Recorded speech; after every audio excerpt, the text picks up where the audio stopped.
Okay, you just answered one of the questions that I was getting ready to lead into about, in your opinion, what does a leader do to distinguish him or herself from others? And you sharing from the scriptures and loving the people. Right, right. Let me ask you this.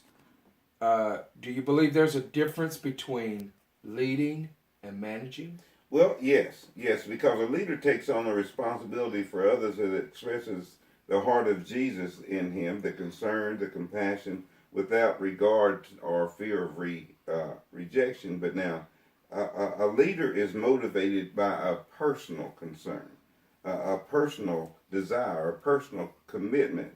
A manager may simply represent an expectation given by some other to control or direct, without the necessary compassion or passion to work for the ultimate primary benefit of those that are being managed. Mm-hmm. So there is a personal connection with a vision that comes from the leader as well as from those who are being led. There has to be some meeting of the mind so that you know that you can only truly lead people to a place they ultimately desire to go.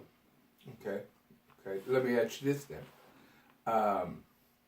With the skills that you have acquired mm-hmm. through pastoring, mm-hmm. what skills would you say are the most helpful to you as a leader? Well, actually, extreme communication skills. Extreme communication skills that bridge gaps of race and gender, culture, and economic status. You have to be able to connect with the people, find some point of connection, and communication skills are very important. If I had any idea of the places I would have been and would have wanted to be effective, I would have taken Spanish in college instead of German, because there's a commonality in certain areas that my communication skills can't take me. But gotcha. In the areas where I've been planted, of course, English has been it, and I've been able to listen. To listen. Most people think of leaders as talkers, but the communication skills, the greatest communicator is your ear, that you hear what people are truly saying, mm-hmm. so that your response is to their need. Because so many times when people are talking rhetoric, most all rhetoric is made to convince. So if you're listening to just what people are saying, then they're trying to convince you that they're all right, that everything's not as bad as it appears. Mm-hmm. But if you're listening with the heart of Christ, then you hear the hurt and the fear, the anxiety or the anger behind those words, because words could be masks as well as expressions can be masked. Okay. Well, let me ask you this. With concerns to, we talked briefly about being able to influence people. Mm-hmm. Who would you say has been an influential leader in the terms of leadership with you in ministry? Well, the greatest ones for me have been a blend of secular and the religious. Gandhi, of course, because he was able to succeed from a position of physical weakness. Martin Luther King, Jimmy Carter, Barack Obama, Malcolm X. But the people who have intimately touched me have been Bishop James Swanson of the United Methodist Church, and my biblical studies on Moses and John the Baptizer and Elijah and Jesus Christ. Okay. So, how would you characterize your style of leadership? Well, my style of leadership is to be intimately involved as possible with a directed expectation. See, expectation is a big thing to me. A directed expectation with a keen sense of connection. I want to be part of them, understanding them, to know them, to work with them, to use whatever I can use to lead them from where they are to a better place. Okay. So it's a direction from me, but it's an expectation of them to respond. And if they're not responding, now of course I have to adjust my leadership. I have to find what is not being done, and is it the direction that Christ wants me to go with them? That way, it's not just me. A lot of leaders fail because they take it too personally. And in church, Christian leadership, many times some plant, some water. But God gets the increase. God we might gets be the there increase. for that season to prepare them, to till the ground.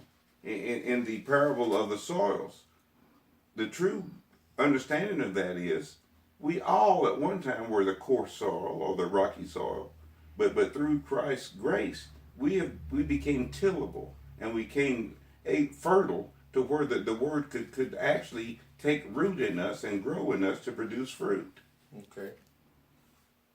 Well, let me ask you this: what do you think is the most difficult aspect of being a servant leader? To not receive the support from those who so obviously need help, the help that Christ is striving to give them, to not receive the support in their own coming through, being brought through, to be resisted in your striving to bless people. Okay. And that they confuse, and this is personal with me, because when I went to Chattanooga with the black congregation, they thought I was there to build myself. And they resisted me because they said these words: we had church before you got here. But I could see the possibilities, the capabilities that were there in that congregation, in that building. And I learned that better is the enemy of good.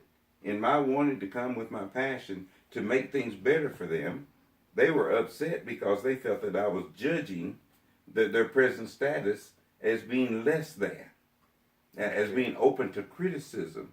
And there's a difference between criticism and evaluation.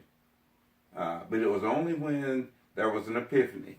The lay leader said, "Oh, now I get it. If we try what you asked us to try and it works, we get the credit. And if we don't, you get the blame." I said, "Yes." I said, "Everything we accomplish here stays with you when I leave. And you know perfectly well that I will be leaving soon." But I stayed there 9 years. And we accomplished a lot. Okay. So with that said, sounds like that you definitely learned some important lessons for you and your congregation. Just speaking to the future as we wrap this up, what are your goals and ambitions for future ministry as being a servant leader? I simply want to finish well. I simply want to be remembered as one who stayed in the faith. I want, like in my eulogy, I fought the good fight. I finished my course. I have kept the faith. And now there's laid up for me a crown of righteousness. Thank you, Jesus. All right.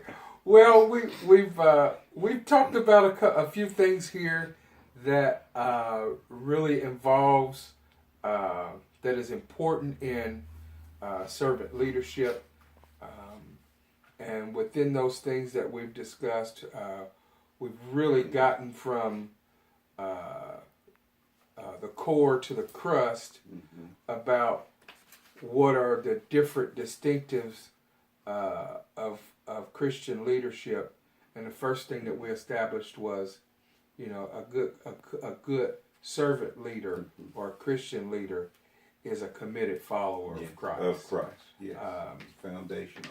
Second is that the servant leader needs to exemplify Christian leadership, and he or she is able to do that not just so much as the way they talk, but they need to walk the walk as much as they talk the talk.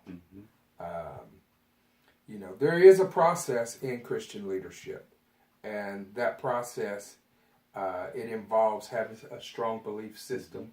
I think that you have shared some things with us that exemplifies a strong belief system about the matters that are at hand and the principles that one has to embrace as he or she is leading God's people. I think that the best two things that both of us have come up with in our serving in churches, you shared about how your mentors have said to you, son, just preach the word and love the people. Love the people. And my previous pastor shared that with me prior to my installation service, or what we call it here in the United Methodist Church is the pastoral appointment service. He said, enjoy the honeymoon, because it ain't gonna last always. Right. But love the people and preach the word. Yes, sir. And when we love the people and preach the word, we will exemplify a Christ-like likeness of what Christ did. Amen. He loved the people. He loved the people. Okay. Hey, that ends our presentation for this afternoon. And Pastor Black, I thank you for coming over and helping me out with this video. God and I'm bless you. sure that God will bless us both Yeah. in the service that we're doing. Amen. Amen. Amen. Amen.